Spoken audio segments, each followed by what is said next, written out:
Welcome to another Funky Friday at 5. I'm your host, Mitch Hampton. Normally in this kind of venue or occasion, you know, in the analog era, I wouldn't be doing my own theme music live like this. It'd be pre-recorded, and I would sit here and go like this while it plays, or I'd have a band over here doing it. But this is a different era. This is 2021, post-pandemic, post-digital, post-social media, and a lot of other things I could say. So here we are. This is a special episode only because I planned some questions and comments that I'm gonna try to be interactive if anybody's out there. I'm checking to make sure, are people out here? Yes, they are. Hello. And so if you have any comments or questions, leave them in the box. There's the box here on the side, and it slides and people type stuff. So I'm going to start. So these are two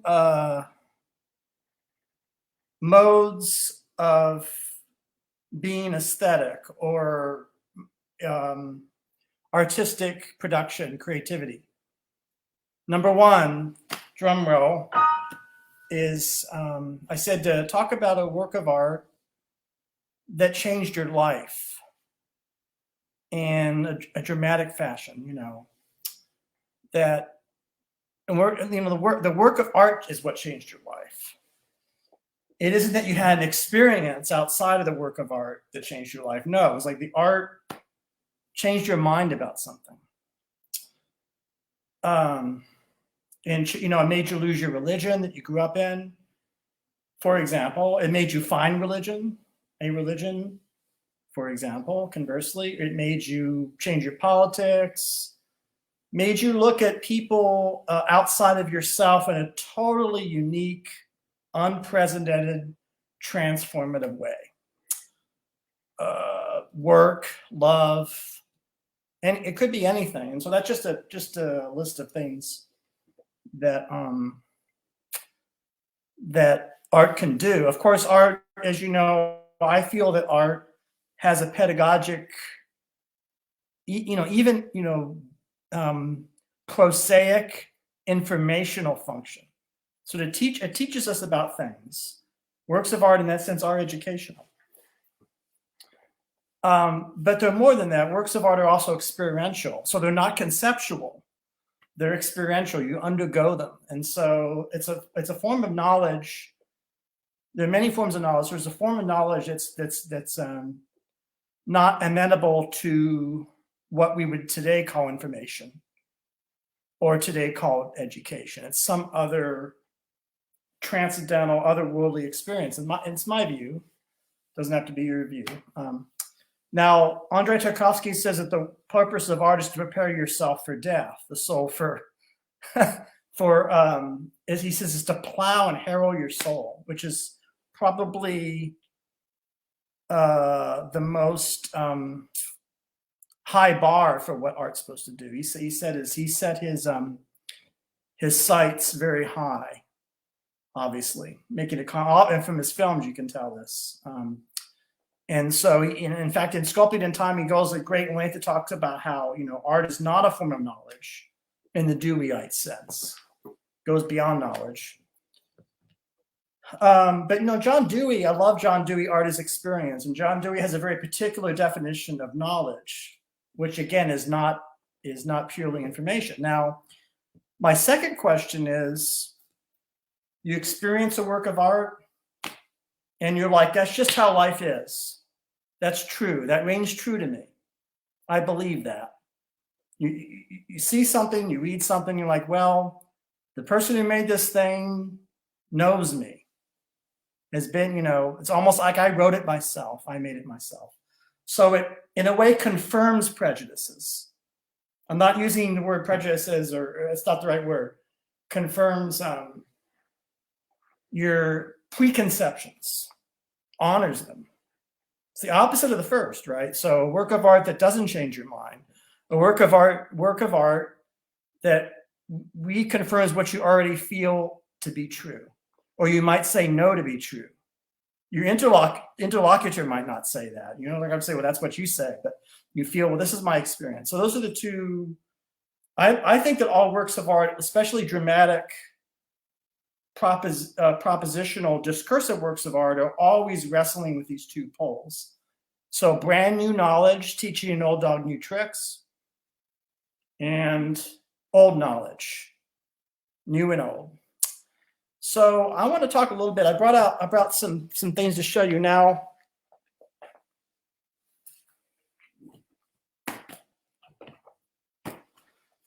When I was a boy, I was extremely fortunate to, I was fortunate in a lot of ways, but I was able to look at these great works of art in museums back when people did that sort of thing, in a certain way that they don't maybe necessarily do it now, right? So there's a lot of New York museums, MoMA, Whitney, Guggenheim. And when I was the age, let's say 7, 8, 9, 10, those years, I did not respond very well, nor did I really respect what you might call abstract, non-figurative visual art. I did not love it. And I would go to see all these things. I would see Franz Klein and Jasper Johns and Mark Rothko and de Kooning, and I felt, when I was watching these, looking at these things on the wall, I sort of was waiting to get to something that I thought was more, or in my view, was more skilled or skillful, right? So I was waiting to see. I want to see Vermeer. I want to see Rembrandt. And so I really responded to modern, contemporary, and modern. Those are distinct works of art that were still doing the figurative. So I love Dwayne Hansen. I even got these Dwayne Hansen books, like sculpture that, like, it's uncannily, right, like real people, right? Which this is no. So I can see that. So, well, I've seen someone like that, or dressed like that, right? So, and that's very divisive, right? Because a lot of people feel that it's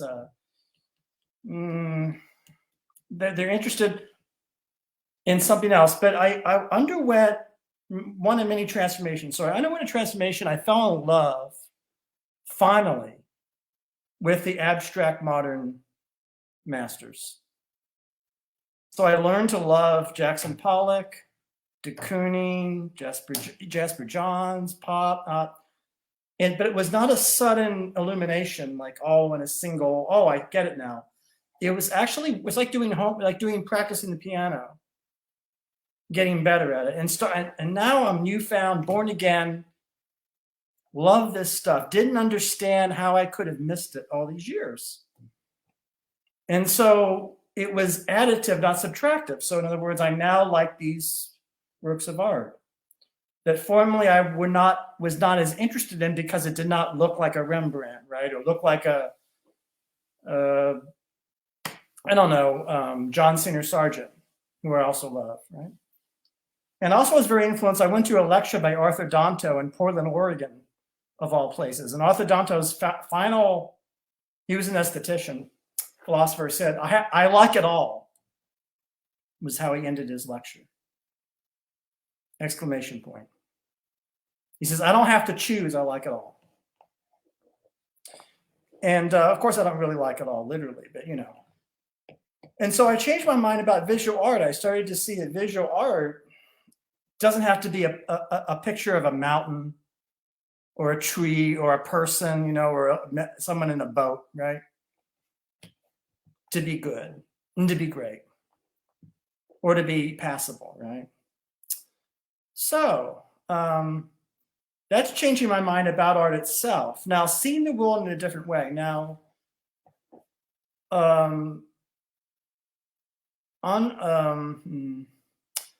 Andrei Tarkovsky's movies in particular brought me to a kind of admittedly unorthodox religious faith.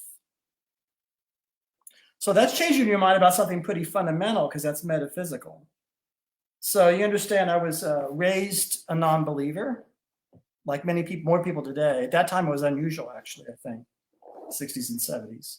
And that's what I was raised in. That's, you know, science. And then I did a totally 360 and said, well, you know, I think this is insufficient. And Tarkovsky showed me it was insufficient in his films, right? And so that's a changing of your mind. You accept something new that you formerly had not necessarily either rejected or that's a change of heart, change of faith, change of belief, right? But I also, you know, I continue to see things where, especially streaming television movies, where I look at it and I say, well, look, that makes sense to me. I've been in a situation just like that. And I got to tell you, I was just rereading, I was reading just for this stream. I wasn't actually reading it, rereading it. It was just to get ideas like, well, this Rabbit is Rich book by John Updike, which he wrote in 1979. I read it like, wow, that's 1979. So again, it's like the Dwayne Hansen. It's like I'm trying to capture a real football player, or, you know, people running out of gas and long gas lines. And so that's the sociological aspect of the novel. People in this suburb are dealing with long gas lines and dealing with whatever they're dealing with, you know. And that's sort of what we think of as reality, or what we think of, you know, as you know, reality, truth, realism, reality. But, you know, I'm going to go back to early adolescence. So while I was wrestling with this visual art, I was also seeing these live performances by performance people. So Cindy Sherman, Chris Burden, Karen Finley. I mean, really, really intense stuff, a lot of it, actually. Now, this is somewhere between theater, acting, improvisation, and something performance. And I really responded well to that because it was a person expressing themselves or expressing something that was recognizably human to me. And so that I can find an entry point into. I can sort of connect with it easier than abstraction. But, you know, it took a long time for me to look at Mark Rothko and see that yellow and see those colors and think, well, you know, that's fine. A canvas that's just a white or a black canvas is just fine. And I think it was helped by these performances, because in these performances, I started to realize, well, if someone's performing, that's not, you know, altogether totally unlike being in your studio making something, even though that's not performed. You're making, like, if I compose a piece of music, it might take me 2 months to compose 2 minutes of music, right? So I can like right now, right now, if I went like something I'm actually working on. So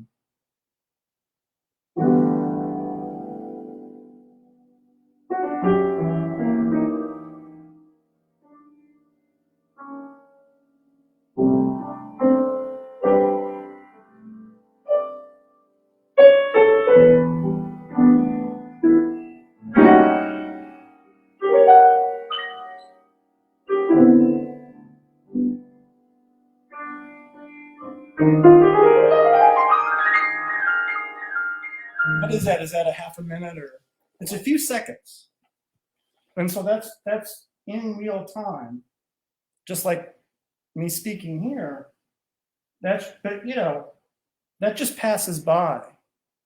What if I want to document that? I'd have to pick up a pencil or pick up a pen. And I have to write it down. So it's for prosperity. And so then somebody else can look, oh, that's what that is, and they can duplicate it. So you're reproducing it, almost like photography, right? So I'm struggling with something right now in a piece of music I'm writing. So I won't talk about that so much now because it might not interest you.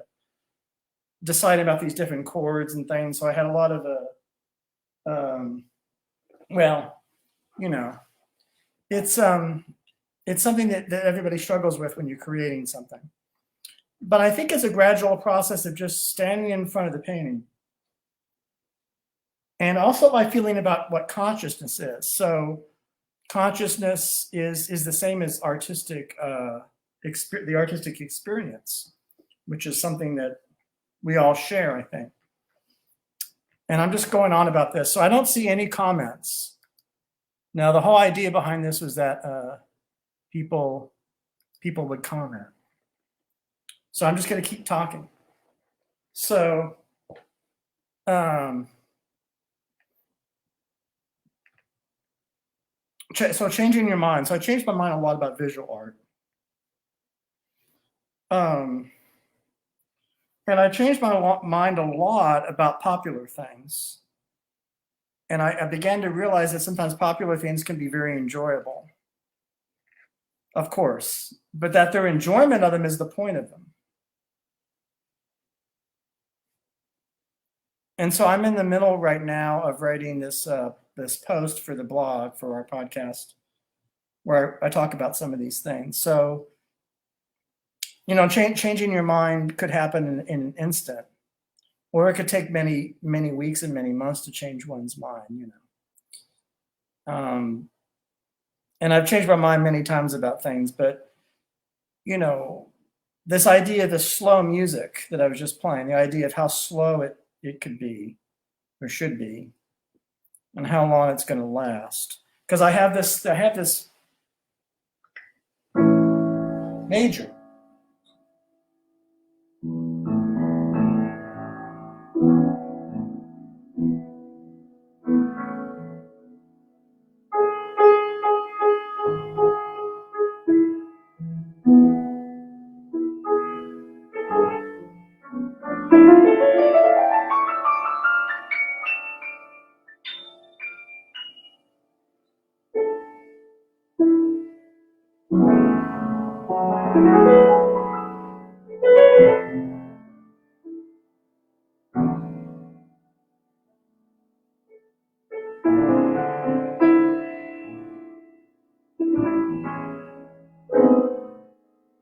It's the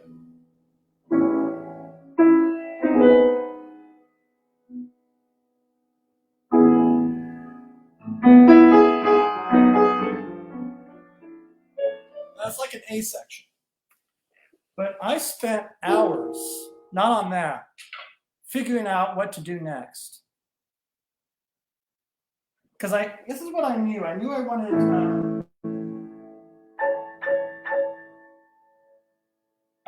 to go to something of contrast.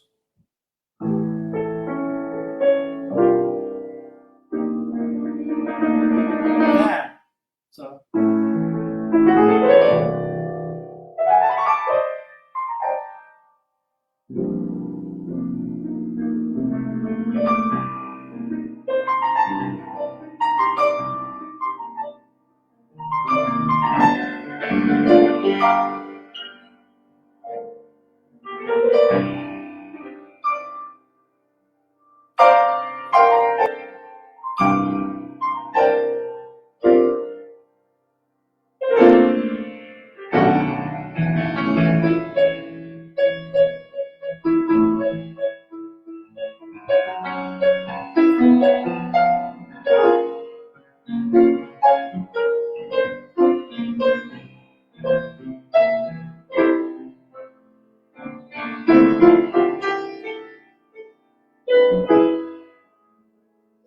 There was a period of time when that wasn't even in there.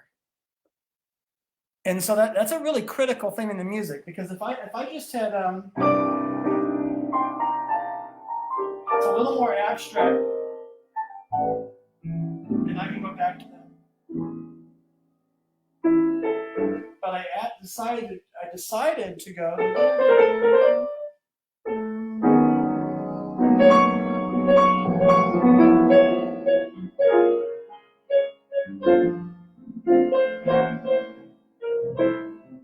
I'm always wrecking my music by putting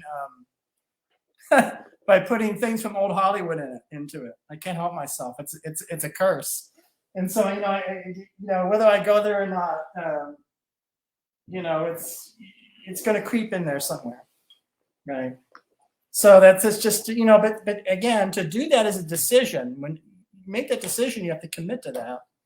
Got to go there, and then the listener, the audience, has to feel that. And they're like, oh, why did Mitch have to do this corny old stuff? Or maybe they like it. Maybe they're moved by it. Because that's I mean, I'm moved by it. Otherwise I wouldn't do it. And I think that's part of what art is. But people could change their mind, right? Like I was talking to a guy in a bar in the break. Music was, I think it was about 5 years ago. I think it was in New York, and there was a break in the between sets of this band, very good band playing. I was talking to the bartender. I said, "Boy, you have great taste in music. You booked this great band." And he said, "Yeah, this is kind of music I didn't used to like this." Or he said, "I'm booking these groups, but I used to just be into punk. I would have hated this," even though he was booking it because he liked it. So this band changed his taste in music. He used to think that all music was Butthole Surfers and was, I don't know, Sid and Nancy or something, or just punk. Or what's called punk. And he says, I lived the punk life. He had a bald head. And he said, I lived that life, and that's all I listened to. And I was in a band, and I had a band. And then he said, but then I discovered jazz. It was like, well, but he rediscovered it because that's the music he grew up with, because his parents are musicians. So I guess his way of rebelling against his family was to become punk. And this is very common, that people use aesthetic things in a non-aesthetic way, because that's not really aesthetic, that's sociological, because it's about the scene. I mean, they could go together, but he's like, well, I identify, this is my identity, and now I'm a rebel, and I don't want to be associated with the music that reminds me of a cocktail party, reminds me of something my parents would listen to while having cocktails, or that's kind of like the way I'm dressed now, right? Sort of. So I want to be against that. And these things are important because art does have, in part, a sociological aspect to it about identity and the scene. But I was hearing this whole guy's story. It was fantastic. I love hearing stories like this. I would love for this guy to come on our podcast now, and he'd tell me his whole life story of being a punk and then got out of punk. I don't know what any of this stuff means. I just turned 54 in October, and I know what punk is, but I don't really know, because I don't experience the arts that way. I experience them aesthetically. So for me, it's how you feel, how I move, does it communicate something to me? That's the most important thing. The least important thing probably is, was it made in Pittsburgh or Detroit? Or, was it made by two people or one person? I mean, of course, if somebody makes something to come on my show, it's important to know, is it two people that made something? You want to have them both on the show and they can talk. I mean, I'm not saying that's unimportant, but I'm saying it's last on the list for me. First on the list is it going to do something to my heart, my soul, my mind, whatever appendages, anything? Is it going to communicate that? And I'm going to be a different person after. So that's kind of the goal. So works of art have often reconfirmed. So I'm going to show you. I love George Tucker.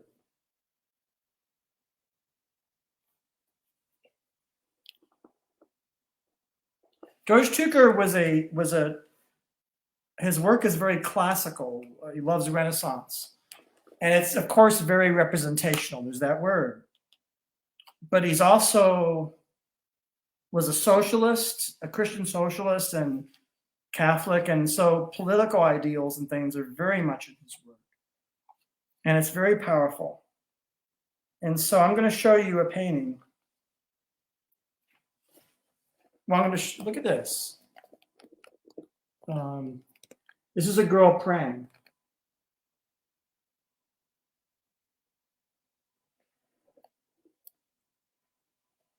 Yeah, I was showing the wrong. That's a girl praying.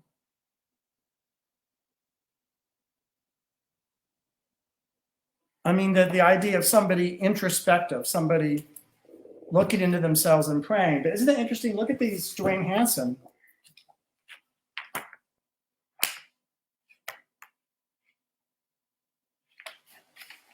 Look at that. It's somebody looking down, seeing the same way. It's sort of, meditative. And that's a state of consciousness. This is the depiction of ordinary people. It's really interesting. But George Tucker did have his sort of very committed side. And so it's 1983. He's rightfully so anti-Reagan and against Reaganomics and Reaganism. Let me try to find this painting. What does he do? He look at this.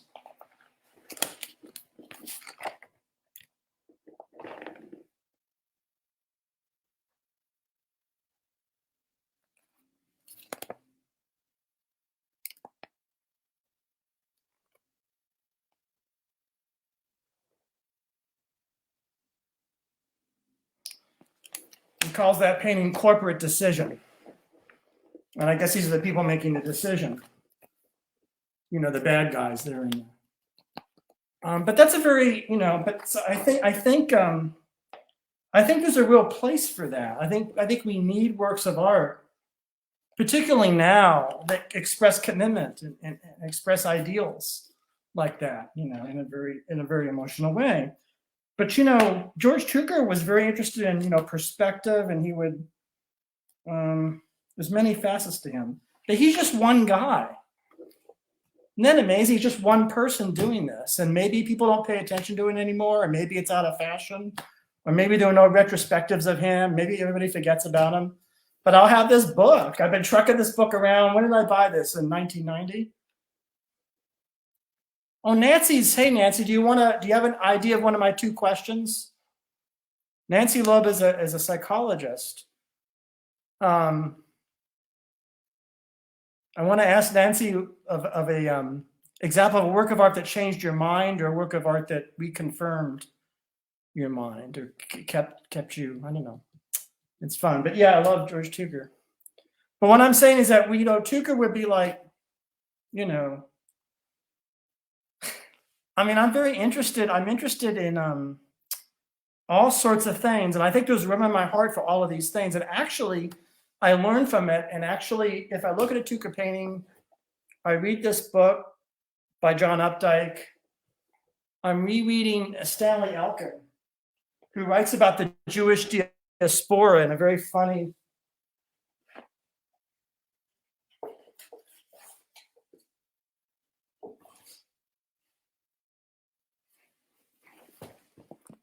Stanley Elkin.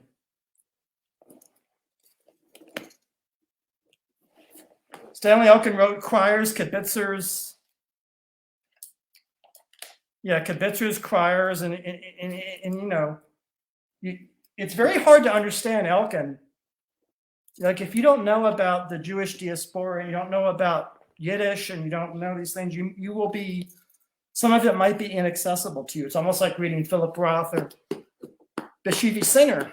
But the thing of it is, reading his comic novels, I'm actually learning about his people, right? And so that's really interesting. So, and when that happens, everything else happens, because these people enter my heart, and I become a different person.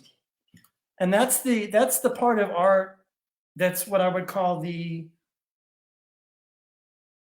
ameliorative, reformist project of art. That's far from the only project. But what I'm saying is that you read these stories of these salesmen and these people who work in the garment industry on the Lower East Side, and you sort of understand what that life is. It opens up a window. And I think that's what art is for. I think art is actually, in a way, so it's supposed to confirm your own experience, but also leave behind your experience and enter something completely unlike yourself and totally different. Totally different. And it might be hard because, there's a lack of comfort when you leave yourself behind, and there's a lack of familiarity. And that can be a challenge, and everybody has to decide for themselves what's okay with that or not, or how far they want to go. I mean, I'm somebody that can go deep into things. Otherwise, I wouldn't be able to do this podcast if I didn't have that capacity, because I bring all that experience to these shows and to when I talk to people. Like when I talked to Nancy Loeb, she wrote a comment, fascinating. She said that I communicate well, and I feel like I'm always trying to communicate better, and I'm not that good at it. And there's a lot of room for improvement. That's my feeling, but I don't know. But maybe that feeling that there's room for improvement is what helps me to do what I'm able to do. That's the question of motivation. What motivates you, right? It is now 5:30. Do you folks think I should continue or go? What do you think?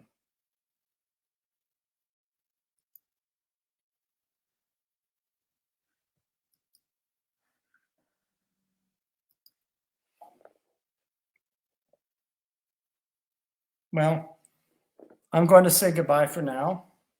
I think a half hour is plenty of time, and I hope I've expressed. I'm sure there's some things I left out. I wanted to say, but our producer says I'm on a roll. So here's the thing. So yeah, so I think the experiences of seeing these performing artists. Well, I think the important thing is you have to have an open heart. Your art has to be partly open, and I think once your heart is partly open, then you can begin to receive the art, and then you can become a changed person.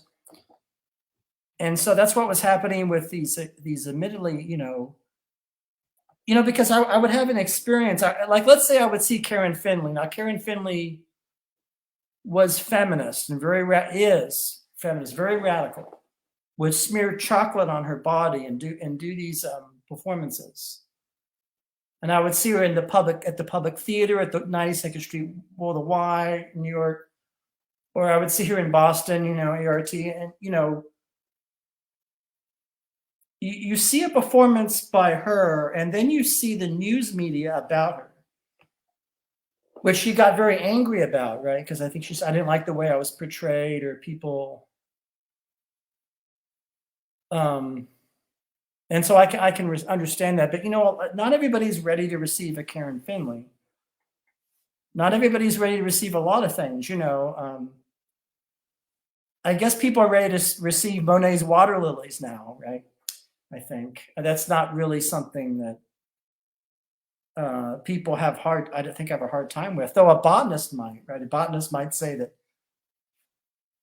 Claude Monet is inaccurate, which is is a common problem, aesthetics, people, they think that art is a document of something external to the self, right? You have an experience, but what a water lily is, right? But Claude Monet is not interested in the science of a water lily. He just is not in the chemical composition of a water. I mean, he might be interested in the degree to which it exists in the world, so he can paint it. It's a starting place, but that's about it. He is interested in a whole totally different just reality.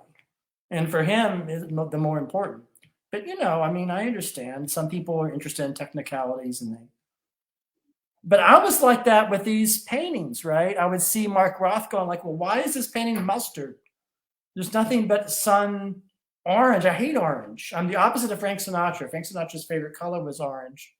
So he always wore a orange handkerchief. My least favorite color is orange. And there's orange and there's Mark Rothko, you know, but by God, you know, now get me in front of a Mark Rothko. I can sit in front of that. It's, you know. So I think I should conclude now, even though Laurie says I'm on a roll. I don't know if that means to stop or to start. I hope you've enjoyed this Funky Friday. Maybe next time we'll have some more Q&As, which I was set up for a Q&A, so I didn't have any questions coming in. But thank you.